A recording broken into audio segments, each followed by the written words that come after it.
This channel does not promote any violent, harmful, or illegal activities. All content provided by this channel is meant for an educational purpose only. চিনার পার্কে একটি বেআইনি নির্মাণ ভাঙতে অভিযান চালালো বিধাননগর পুরসভা। 6 নম্বর ওয়ার্ডের একটি বাণিজ্যিক ভবনের একাংশ ভেঙে দেয় বিধাননগর পুরসভার আধিকারিকরা। সেই ছবি আপনাদের দেখাচ্ছি।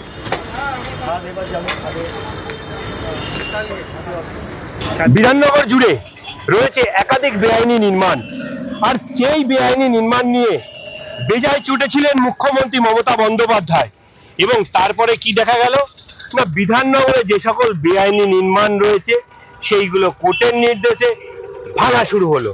অর্থাৎ আজকে সোমবারে দেখা গেল যে বিধাননগর পৌর নিগমের 6 নম্বর ওয়ার্ডে এই অবৈধ নির্মাণ, সেই অবৈধ নির্মাণ যা কিনা হাইকোর্টের নির্দেশে বিধাননগর পুর নিগমের পক্ষ থেকে ভাঙার কাজ শুরু হলো।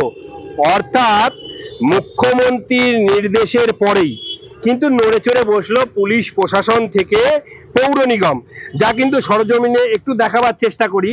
এই বিধাননগর পৌর নিগমের পক্ষ থেকে এই 6 নম্বর ওয়ার্ডে চিনারপাড় সংলগ্ন এলাকায় যে কমার্শিয়াল অর্থাৎ বাণিজ্যিক ক্ষেত্রে ব্যবহৃত এই বিল্ডিংটি সম্পূর্ণরূপে বেআইনি, এবং সেই বেআইনি কিন্তু কোর্টের নির্দেশে আজ ভাঙার কাজ শুরু হলো।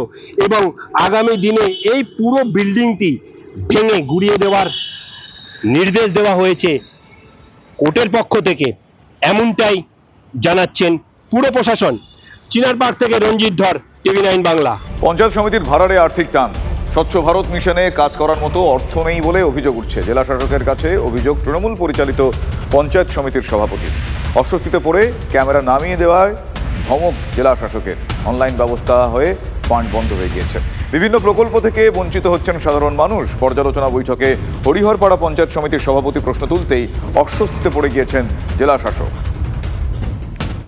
এই ভাই আপনারা একটু বন্ধ করুন, এই ভাই আপনারা একটু বন্ধ করুন, এই ভাই আপনারা একটু বন্ধ করুন, এই ভাই আপনারা একটু বন্ধ করুন। এসবিএম এর ফান্ডে কোনো সমস্যা নাই, কিন্তু এসবিএম এর রেস্ট্রিকশন আছে যে এই কাজগুলো করতে হবে আর এই কাজগুলো অন্য ফান্ডে করতে হবে।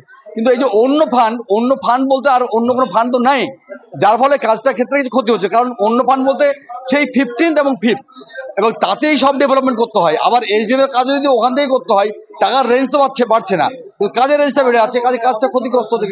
সরকার সাধারণ মানুষের ক্ষেত্রে খরচা করছে, যেহেতু সরকারের যে ব্যবস্থাপনাটা অনেক টাইম সম্পর্কের ব্যাপার, সেক্ষেত্রে এমার্জেন্সি যে কাজ আমাদের কিছু কিছু এলাকাতে হচ্ছে না।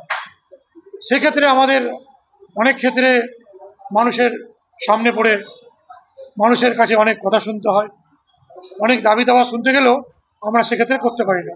বাগদায় প্রচারে গিয়ে এবার হাত জোড় করে ক্ষমা চাইলেন ব্যারাকপুরের সাংসদ পার্থ ভৌমিক। দলের কেউ অন্যায় করে থাকলে হাত জোড় করে ক্ষমা চাইছি, এমনটাই বললেন তিনি। বাগদার তৃণমূল প্রার্থী মধুপর্ণা ঠাকুরের সমর্থনে বুথ কমিটির বৈঠকে যান পার্থ ভৌমিক। মধুপর্ণার হয়ে মানুষের কাছে কাজের প্রতিশ্রুতি দিলেন সেচমন্ত্রী। আমি হাত জোড় করে বলছি, আমার দলের কেউ যদি কোনো অন্যায় করে থাকে, আমি হাত জোড় করে আপনাদের কাছে মমতা ব্যানার্জির একজন সঙ্গী হিসেবে ক্ষমা চাইছি যদি আমার দলের কেউ কোনো অন্যায় করে থাকে। কিন্তু পার্থ ভৌমিক অন্যায় করলে তার শাস্তিটা দয়া করে মমতা ব্যানার্জিকে দেবেন না। আপনারা যদি মমতা ব্যানার্জিকে শাস্তি দেন, তাহলে প্রকারান্তরে সেটা গরিব মানুষের উপরে শাস্তি হয়ে যাচ্ছে, কারণ মমতা ব্যানার্জি গরিব মানুষের জন্য কাজ করতে চায়। উত্তরবঙ্গের পরিস্থিতি আরও খারাপ হওয়ার আশঙ্কা। বুধবার থেকে ফের প্রবল বর্ষণের সতর্কতা উত্তরে। বুধ, বৃহস্পতি, শুক্র উত্তরের 5 জেলায় কমলা সতর্কতা। বুধবার লাল সতর্কতা আলিপুরদুয়ারে, বৃহস্পতিবার দার্জিলিং, আলিপুরদুয়ার, কোচবিহারে লাল সতর্কতা। বাংলার পাহাড় এবং সিকিমে আরও ধস নামার আশঙ্কা। ডুয়ার্সে নদীতে নতুন করে জলস্তর বাড়তে পারে। উত্তরের ঠিক উল্টো চিত্র দক্ষিণবঙ্গে আপাতত ভারী বৃষ্টির কোনো আশা নেই। উত্তরবঙ্গ আজকে বন্যায় ভাসছে যে কাগজে আমি রিপোর্ট দেখছি, এবং বিশেষ করে কালিম্পংয়ের সিকিমে কয়েকদিন ধরে খুব বৃষ্টি হচ্ছে।